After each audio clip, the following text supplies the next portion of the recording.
Good evening and welcome to Poland Daily. I'm Natalia Moczulska, and this is the news. Muslims are calling for retaliation and announcing revenge for the elimination of two important Hamas and Hezbollah leaders. Israel is not about to take a step back. The Middle East is boiling over, and there is no end in sight to the tension that is leading directly to a full-scale war. Even the efforts of the Americans to negotiate a ceasefire are of no use. 2 days and 2 funerals for two important Hamas and Hezbollah commanders killed by the Israeli military. That's 2 fewer terrorists in the world. Both were responsible for the October attack on Israel, for the kidnapping and rape of women, and for the brutal murder of men and children. But eliminating the terrorists does not mean there will be peace in the Middle East. They are martyrs, and the entire Muslim world will follow in their footsteps. Our victory over the enemy will come soon.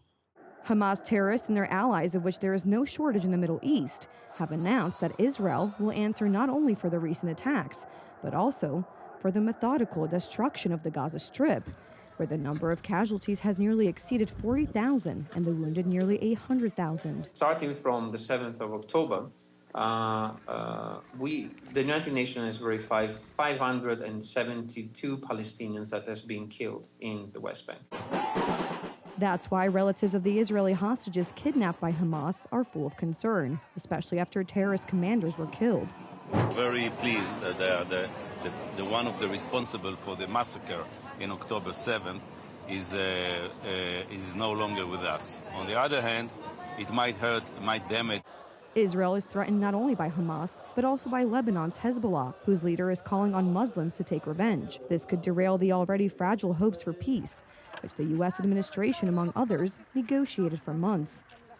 I'm very concerned about it. I had a very direct meeting with the Prime Minister today. But neither the Israeli Prime Minister nor any Palestinian organizations intend to end the conflict at the negotiating table, especially as more players like Iran, Lebanon, and Turkey are joining this game for influence and domination in the region. How serious the situation has become is evidenced by the words of the Israeli Prime Minister. Israel is ready for any scenario, for attack and for defense. We will take revenge on anyone who raises their hand against our people. The principle is simple. Whoever hurts us, we will hurt them. Escalating tensions here could lead to even more bloodshed and eventually even a full-scale war. We will have a second Pole in space. Sławosz Uznański will soon begin training to prepare him for a mission to the International Space Station. The Pole will focus on testing Polish technologies and scientific experiments. The Polish mission will last 11 days. Its launch will take place from Cape Canaveral in Florida with a Falcon 9 rocket and Dragon capsule from Elon Musk's company, SpaceX. After 50 years since General Mirosław Hermaszewski's mission, the second Pole in space will be Sławosz Uznański. The European Space Agency has already announced a call for astronauts almost 3 years ago, and more than 22,000 candidates from all over Europe took part in this call. From Poland, there were more than 500, and at various stages of this competition, we continuously had Polish representatives. Mr. Sławosz Uznański made it to the finals. In space, Uznański will be in charge of testing Polish technological solutions and conducting experiments. The flight of a Polish astronaut means access for Polish scientists and engineers to the huge laboratory that is, after all, the International Space Station. Tests and experiments that cannot be carried out on the ground can be conducted there. The first stage of training will take place in American facilities. In addition to the Pole, the crew from the Axiom 4 mission will include representatives of Hungary, India, and the United States. Sławosz is now off to the practical part, namely the Astronaut Training Center in Houston, in the United States, to start practicing with the rest of his team for the mission. The flight will take place within the framework of the U.S. Space Agency, which administers the International Space Station. Second, it will be aboard the Dragon capsule, a SpaceX X company. Thirdly, there's Axiom, a company that provides services to all sorts of countries, governments, organizations, and so on. The training will begin next Monday and will last a total of 11 days. The mission is planned for 2025. The number of investigations against Polish soldiers is growing. Military prosecutors' offices are already conducting 10 investigations into the abuse of power by soldiers on the Polish-Belarusian border, Rzeczpospolita writes. The vast majority are investigations based on materials of the Polish Border Guard, which is responsible for border security. Już 10 śledztw. The prosecutor's office is already conducting 10 investigations against Polish soldiers defending the Polish-Belarusian border. How are the Polish military supposed to guard border security when soldiers face such consequences? Today, I took a closer look at the situation. These cases target the defenders of Polish borders. This is one big scandal. There is no consent from us for such actions. The authorities should stand behind the Polish uniform. This was the case during the rule of law and justice. We will demand that the teams set up in Adam Bodnar's prosecutor's office be disbanded. 9 out of 10 prosecutions have been opened for abuse of power, some of which also involve endangering the life and health of migrants by soldiers on duty at the Polish-Belarusian border.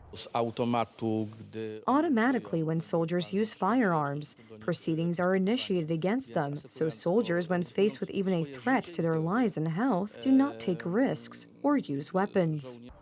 Polish servicemen are attacked by groups organized and armed with slings, knives, and spears. Mateusz Sitek, a 19-year-old Polish army soldier, was killed by the blade of one of the migrants in May.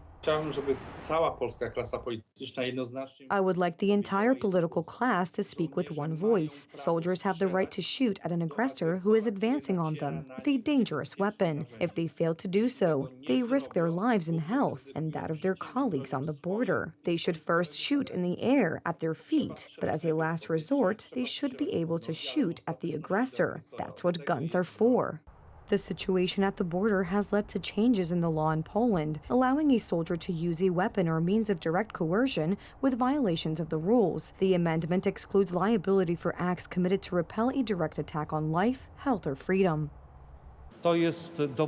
This is proof of the hypocrisy of this government, who on the one hand talk about support for soldiers and border guards, but these are just words, because the actions go in the completely opposite direction. These are matters that hit the morale of soldiers and border guards.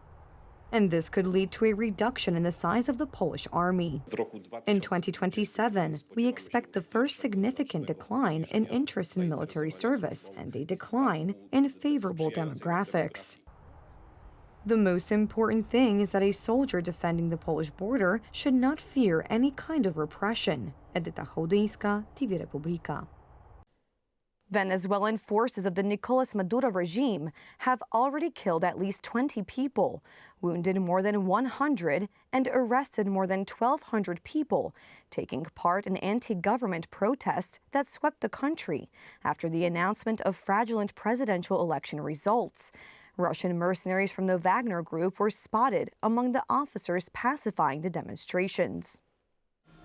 Thousands of Venezuelans took to the streets of cities to demand that Maduro step down after the State Electoral Commission announced on Monday that the incumbent president had won more than 50% of the vote. Meanwhile, opposition leader Maria Corina Machado said she had received Electoral Commission records showing that the election was decisively won by Edmundo González Urrutia, with more than 70% of the vote. U.S. Secretary of State Antony Blinken reported that the White House also has evidence of electoral fraud by the Maduro regime.